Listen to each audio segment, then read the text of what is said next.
Subscribe कीजिए topper साहित्य YouTube channel को और बेल आइकन को दबाइए हमारे लेटेस्ट वीडियोस सबसे पहले देखने के लिए।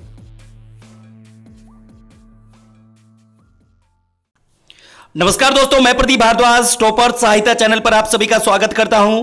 सभी को नमस्ते, सभी को राम राम। देखिए, नोटबुक और पेन साथ में रखें और ऑफलाइन कमेंट करके आप अपना स्कोर बताएंगे। दूसरा, आज का विषय रहेगा पाश्चात्य काव्य शास्त्र। यहां से काफी सारे क्वेश्चन एग्जाम में पूछे जाते हैं, तो प्लीज आप ध्यान से सुनेंगे और साथ के साथ रिप्लाई करते रहेंगे। देखिए, पहला क्वेश्चन आपके सामने आ चुका है। पाश्चात्य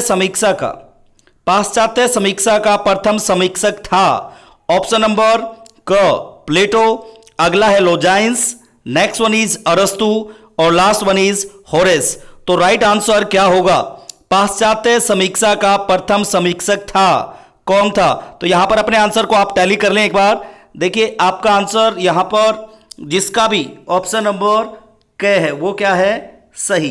प्लेटो पाश्चात्य समीक्षा के क्या थे? प्रथम समीक्षक थे। अगला क्वेश्चन नंबर 2, लोजाइंस ने काव्य की सुंदरता में कितने काव्य दोष माने हैं? तो राइट आंसर क्या होगा? यह भी इंटरेस्टिंग क्वेश्चन है और आप इसे थोड़ा दिमाग से रिप्लाई करेंगे।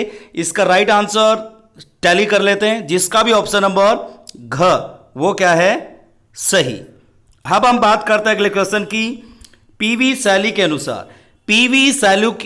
के अनुसार कल्पना ऑप्शन नंबर क ब्रह्म स्वरूप है।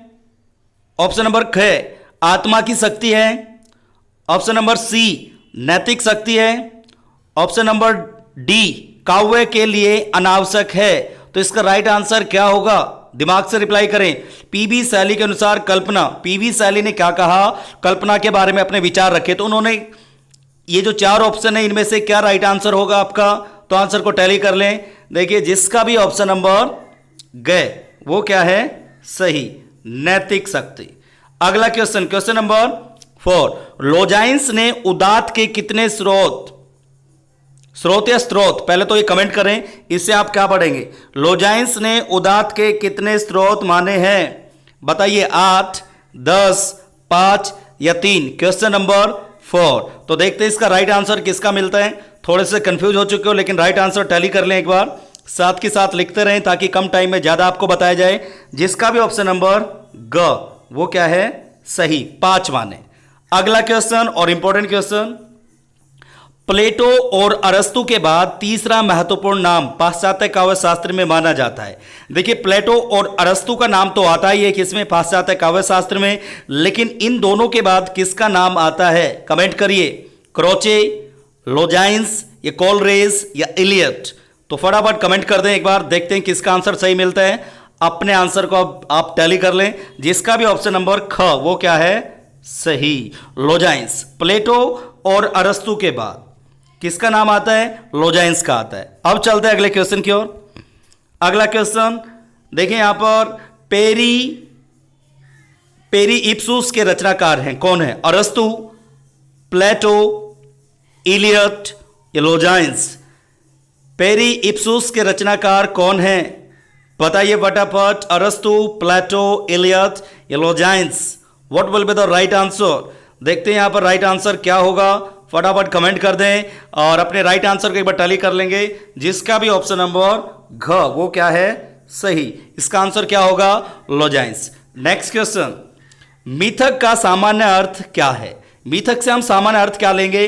पौराणिक आख्यान, ऐतिहासिक गाथा या मिथ्या कथा या पशुओं से संबंधित कथा? तो इसका राइट आंसर देखते हैं किसका सही मिलता है। देखिए, अपने आंसर को टैली कर लें एक बार। सभी के आंसर आ रहे हैं मेरे सामने। जिसका भी ऑप्शन नंबर ग वो क्या है? सही। मिथक का अर्थ लेंगे मिथ्या कथा। अगला क्वेश्चन, क्वेश्चन नंबर 8, दार्शनिक यथार्थवाद का प्रवर्तन किसने किया? मार्क्स ने, लेनिन ने, डिकार्ट या लॉक ने या लेमार्क ने? What will be the right answer? फटाफट कमेंट कर दे। दार्शनिक यथार्थवाद का प्रवर्तन किसने किया? तो इसके आंसर को टैली कर लें एक बार। जिसका भी ऑप्शन नंबर ग है वो क्या है? सही। डिकार्ट और लॉक ने क्या किया था? दार्शनिक यथार्थवाद का प्रवर्तन किया था। अब हम बात करते हैं अगले क्वेश्चन की। अगला क्वेश्चन आपके सामने आ चुका है। लोजाइंस के अनुसार, किसके अनुसार? लोजाइंस के अनुसार निम्न में से कौन सा काव्य दोष नहीं है? देखिए, अभी अभी हमने पढ़ा था लोजाइंस ने 3 काव्य दोष माने थे। ये एग्जाम में आएगा। लेकिन अब वो 3 कौन से हैं और वो कौन सा है इनमें से जो नहीं है काव्य दोष? किसने? जो लोजाइंस ने। प्लेटो और अरस्तु के बाद पाश्चात्य काव्य शास्त्र में अगर बात की जाए तो लोजाइंस का नाम आता है उनके बाद। दूसरा काव्य दोष माने 3 माने। अब 3 हमें यहां पर काव्य दोष को ढूंढना है और उसको निकालना है जो काव्य दोष नहीं है। तो बताइए, अभिजात पद रचना, भावाडंबर या बाल्यता या बागाडंबर? बिल्कुल सिंपल सा क्वेश्चन है और आपका आंसर बिल्कुल सही होगा, मुझे पता है। तो आंसर को चेक कर लें एक बार। देखिए यहां पर कंफ्यूज हो चुके हो तो राइट आंसर लिख भी लें साथ के साथ, क्योंकि पाश्चात्य काव्य शास्त्र में से सबसे ज्यादा क्वेश्चन पूछे जाते हैं। तो इसकी तैयारी मॉक टेस्ट में ही हो जाएगी, आपको बुक उठाने की जरूरत नहीं होगी। इसकी सीरीज आती रहेंगी कंटिन्यू। देखिए जिसका भी ऑप्शन नंबर क वो क्या है? सही, अभिजात पद रचना। ओके, अगला क्वेश्चन, किस काव्य शास्त्री ने काव्य की भर्त्सना करते हुए उसे समाज से बहिष्कृत करने पर विचार किया था या करने का विचार किया था? ऑप्शन नंबर क वर्ड्सवर्थ, ख रिल्के, ऑप्शन नंबर ग Plato, option number D Coleridge. What will be the right answer? फटाफट कमेंट कर दें। और देखिए ये इंपॉर्टेंट क्वेश्चन है और मैं आपको बता देता हूं, मोस्ट इंपॉर्टेंट कह सकते हैं, ये कई बार रिपीट हुआ है। तो इसका राइट आंसर चेक कर लें। जिसका भी है ग प्लेटो, जिसका भी है ग वो क्या है? सही, प्लेटो। अब हम बात करते हैं अगले क्वेश्चन की। अगला क्वेश्चन आपके सामने है, देखिए ध्यान से। निम्नांकित आलोचक और उनकी अभिव्यक्ति को दर्शाने वाले अनुपयुक्त विकल्प को चिन्हित करें। देखिए ये क्या है? कुछ आलोचक हैं और उनकी अभिव्यक्ति, आलोचक हैं और उनकी कुछ अभिव्यक्ति है, तो उनको दर्शाने वाले अनुपयुक्त विकल्प को चिन्हित करना है। अब देखिए, अब यहां पर पहला ऑप्शन हमारे सामने अरोचकी, जिन्हें कोई श्रेष्ठ से श्रेष्ठ रचना भी उत्तम नहीं लगती। अगला ख ऑप्शन है सतृष्णा भयविहारी, जो भयाक्रांत होकर आलोचना करते हैं। अगला मत्सरी, जिनकी प्रकृति ईर्षालु होती है। ऑप्शन नंबर घ तत्वाभिनिवेशी, जो रचना के तत्वों का अन्वेषण करते हुए उसकी व्याख्या में प्रवृत्त होते हैं। तो राइट आंसर क्या होगा बताइए? अनुपयुक्त विकल्प को चिन्हित करना है। इनमें से एक क्या है जो सही नहीं है और तीनों क्या है? उपयोग। तो राइट आंसर एक बार चेक कर लेते हैं, जिसका सही है बता देंगे। जिसका ऑप्शन नंबर ख वो क्या है? सही। ओके, अब चलते हैं अगले क्वेश्चन की ओर। अगला क्वेश्चन है, कुत्सित यथार्थवाद के प्रवर्तक।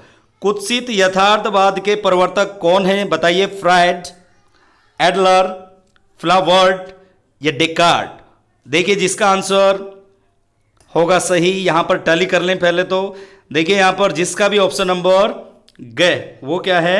सही, फ्लावर्ट कुत्सित यथार्थवाद के प्रवर्तक हैं। क्वेश्चन नंबर 13, नंबर डालते रहें, आंसर देते रहें। मिथकीय समीक्षा का सबसे समर्थ प्रवक्ता किसे माना जाता है? देखिए मिथकीय समीक्षा का सबसे समर्थ प्रवक्ता किसे माना जाता है? वर्ड्सवर्थ, काम, ठीक है, नेक्स्ट नॉर्थ फ्राई, ये मार्क्स। क्वेश्चन नंबर 13 फटाफट कमेंट कर दें। और ये काम नहीं, ये कामू है, ठीक है, ये क्या है? कामू। तो इसका राइट आंसर क्या होगा एक बार बताइए फटाफट, और अपने आंसर को टैली कर लें एक बार। जिसका भी ऑप्शन नंबर गए वो क्या है? सही, नॉर्थ ऑफ फ्राई मिथकीय समीक्षा के सबसे बड़े समर्थक माने जाते हैं। अगला क्वेश्चन आपके सामने आ चुका है, देखिए इधर ध्यान से। साहित्य में उदात्तवाद के विरोधी पक्ष के रूप में रोमांटिज्म का प्रयोग किसने किया था? मैथ्यू अर्नाल्ड, फ्रेडरिक स्लेगेल या फिर रिल्के या टी.एस. इलियट? तो क्वेश्चन नंबर 14, तो देखते हैं इसका आंसर किसका सही मिलता है। सही आंसर को एक बार टैली कर लें। जिसका भी ऑप्शन नंबर ख वो क्या है? सही, फ्रेडरिक स्लेगेल। क्वेश्चन नंबर 15, इयोन और सिंपोसियोन नामक कृतियां किसकी हैं बताइए? प्लेटो, अरस्तु, लोजाइनस या फिर एलन टेट? बताइए, देखते हैं किसका आंसर सही होगा। अब सही आंसर को टैली कर लें एक बार। जिसका भी ऑप्शन नंबर क्या है? प्लेटो, वो क्या है? सही। अब चलते हैं अगले क्वेश्चन की ओर। अगला क्वेश्चन आपके सामने आ चुका है। अरस्तु के परवर्ती व्याख्याकारों ने विरेचन का निम्न में से एक अर्थ नहीं किया। क्या नहीं किया? अर्थपरक, कलापरक, नीतिपरक, धर्मपरक। तो आंसर अपना एक बार चेक कर लेंगे। देखिए जिसका भी ऑप्शन नंबर क वो क्या है? सही, अर्थपरक। ओके, क्वेश्चन नंबर 17, अरोचकी, मत्सरी, सतृष्णा, भयभारी, तत्व भी, वेशी आदि विविध प्रकार किसके हैं? आलोचना के, मनोविकारों के, निबंधों के, आलोचना के। तो देखिए यहां पर आंसर एक बार टैली कर लेंगे आप एक बार, ये किसके हैं ये प्रकार। इंपॉर्टेंट क्वेश्चन है, यहां पर देख लें एक बार सामने, तो अपने आंसर को टैली कर लें। जिसका भी ऑप्शन नंबर घ वो क्या है सही, ये आलोचकों के प्रकार हैं। किसके? आलोचकों के। अब हम बात करते हैं अगले क्वेश्चन के, निम्न में से प्लेटो की रचना कौन सी है?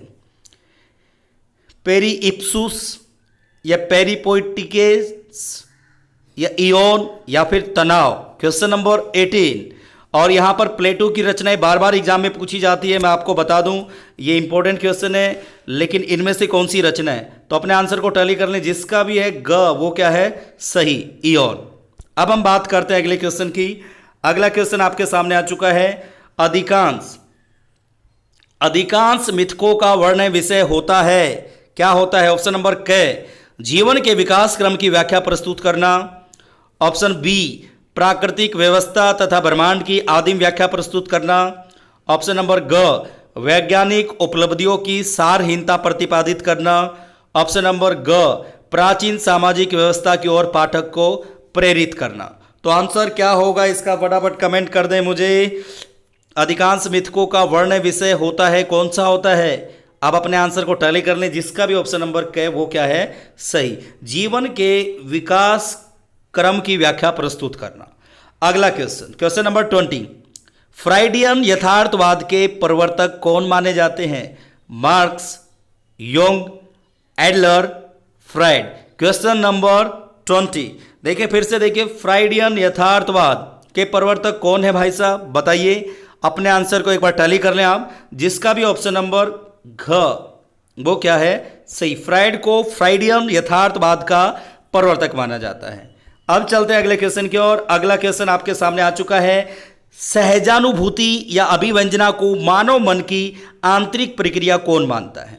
बताइए, मैथ्यू अर्नोल्ट, या वर्ड्सवर्थ, या क्रोचे, या Karl Rees. What will be the right answer? 21, सहजानुभूति या अभिव्यंजना को मानव मन की आंतरिक प्रक्रिया कौन मानता है? बताइए, मैथ्यू अर्नोल्ड, आर्नोल्ड वो वाला हो गया, अर्नल्ड है ये वर्ड्सवर्थ, क्रोचे या कार्ल रीस। तो यहां पर अपने आंसर को एक बार टैली कर लें। जिसका भी ऑप्शन नंबर गे वो क्या है सही, क्रोचे को माना जाता है। ठीक है, अगला क्वेश्चन, बायोग्राफिया लिटरेरिया किसकी कृति है? बायोग्राफिया लिटरेरिया किसकी कृति है बताइए, क्रोचे या ऑप्शन नंबर ख कार्ल रीस, ऑप्शन नंबर ग एलियट, ऑप्शन नंबर घ वर्ड्सवर्थ। इसका राइट आंसर चेक कर लेंगे आप एक बार। जिसका भी ऑप्शन नंबर ख वो क्या है सही। ओके, अब हम बात करते हैं अगले क्वेश्चन की। क्वेश्चन नंबर 23, क्वेश्चन नंबर डाल के लिए रिप्लाई करें ताकि आसानी से पता चले आपका सही है या गलत। और सभी 8 बजे पहुंच जाया करो, वीडियोस आपको जरूर मिलेगी 8 बजे हमेशा। निर्व्यक्तिकता का सिद्धांत किसका दिया हुआ है? तो क्वेश्चन क्या है, निर्व्यक्तिकता का सिद्धांत किसका दिया हुआ है? तो बताइए, Dryden, Wordsworth, Eliot, Carl Rees. Question number 23। तो राइट आंसर को चेक कर लें, टैली कर लें किसका सही है किसका गलत। जिसका भी ऑप्शन नंबर ग है वो क्या है सही। एलियट ने किसका सिद्धांत दिया था? निर्व्यक्तिकता का सिद्धांत। ओके, अब हम चलते हैं अगले क्वेश्चन की ओर। ऑफलाइन कमेंट भी कर दिया करो ताकि आपको फायदा मिले। प्लेटो के गुरु कौन थे? लोजाइंस, लेमार्क, सुकरात, अरस्तु। क्वेश्चन नंबर 24, बताइए आपका आंसर क्या होगा? क्वेश्चन नंबर 24, इसका आंसर देखते हैं किसका सही होगा। वेरी गुड, ऑलमोस्ट सभी का सही जा रहा है, ये भी एग्जाम में पूछ लिया जाता है। तो इसका राइट आंसर क्या होगा? सुकरात। सुकरात इसका क्या है सही आंसर। अगला क्वेश्चन, प्रतीकवादी रचनाकार कौन नहीं है? F.R. लिविस, ख बर्लिन, ग रिम्बो, घ बादलेयर। तो देखिए ये आंसर देखते हैं किसका सही मिलता है। प्रतीकवादी रचनाकार इनमें से हमें सेलेक्ट करने हैं, तो कौन कौन है? तो आंसर को टैली कर लें। जिसका भी ऑप्शन नंबर क वो क्या है सही। F.R. लिविस क्या है? प्रतीकवादी रचनाकार हैं। क्वेश्चन नंबर 26, लिरिकल बैलेड्स के रचयिता कौन है? लिरिकल बैलेड्स, इन रचनाओं को आप लिखते भी रहना, ठीक है। डिट्टो इन्हीं में से क्वेश्चन पिक होते हैं हर बार। क्रोचे, ड्राइडन, वर्ड्सवर्थ या लोजाइंस। तो यहां पर राइट आंसर एक बार चेक कर लेते हैं, जिसका भी ऑप्शन नंबर ख गलत, जिसका घ वो भी गलत, जिसका क वो भी गलत। इट मीन्स जिसका वर्ड्स वर्ड वो क्या है सही। 26 का क्या होगा ग। अब हम बात करते हैं अगले क्वेश्चन की, क्वेश्चन नंबर 27। देखिए विरेचन सिद्धांत का प्रवर्तक किसे माना जाता है। ये मोस्ट इंपॉर्टेंट क्वेश्चन है। विरेचन ये कई बार पूछा जाता है, आपने पढ़ा होगा, एमए में सब्जेक्ट होता है। अगर आपने एमए डीयू या एमडीयू से आप पढ़े तो ये तो जरूर आता है। तो प्लेटो, अरस्तु या रिचर्ड्स या इलियट इंपॉर्टेंट है और सभी का सही जाएगा। वेरी गुड, ऑलमोस्ट सभी का सही है, फिर भी टैली कर लें, जिसका भी एक है आंसर वो क्या है सही। अब हम बात करते हैं क्वेश्चन नंबर 28। निम्न में से कौन उत्तर आधुनिकतावादी चिंतक नहीं है। इनमें से हमें उनको चूज करना है जो क्या नहीं है, उत्तर आधुनिकतावादी चिंतक नहीं है। बताइए क F.R. लिविस या कॉलरेज या फिर जॉनसन या इलियट। तो आपका आंसर क्या होगा, निम्न में से कौन उत्तर आधुनिकतावादी चिंतक नहीं है। तो राइट आंसर चेक कर लें, जिसका भी ऑप्शन नंबर क वो क्या है सही। It means Coleridge, Eliot, Johnson ये क्या है उत्तर आधुनिकतावादी चिंतक हैं। फिर से मैं रिपीट कर रहा हूं, इलियट, कॉलरेज या जॉनसन की बात की जाए ये उत्तर आधुनिकतावादी चिंतक हैं। तो इनको भी हम थोड़ा माइंड में रखेंगे, ठीक है। उम्मीद है कि आज की सीरीज आपको अच्छी लगी होगी और कमिंग सून मोर सीरीज और ऐसी सीरीज आपको मिलती रहेंगी। जो भी साथी हमारे व्हाट्सएप ग्रुप से जुड़ना चाहते हैं, सामने आपको नंबर दिखाई दे रहा होगा, आप जुड़ सकते हैं। दूसरा, कुछ पीडीएफ फाइल, पीडीएफ नोट्स आपको प्रोवाइड कराए जाते हैं। दूसरा, जितना आप सपोर्ट करेंगे कमिंग सून काफ़ी सारी चीज़ें अगर आप सपोर्ट करते रहे और मर्जी आपकी है, लेकिन यहाँ पर 8 बजे तो वीडियो आपको पक्का मिलती रहेगी और जल्दी ही सीरीज़ और कई सारी चीज़ें आपके लिए वेट कर रही हैं अगर आप ऐसे ही सपोर्ट करते रहे तो। ठीक है, मिलते हैं नेक्स्ट सीरीज में कुछ नई चीज़ों के साथ। Till then bye bye, good night, thank you.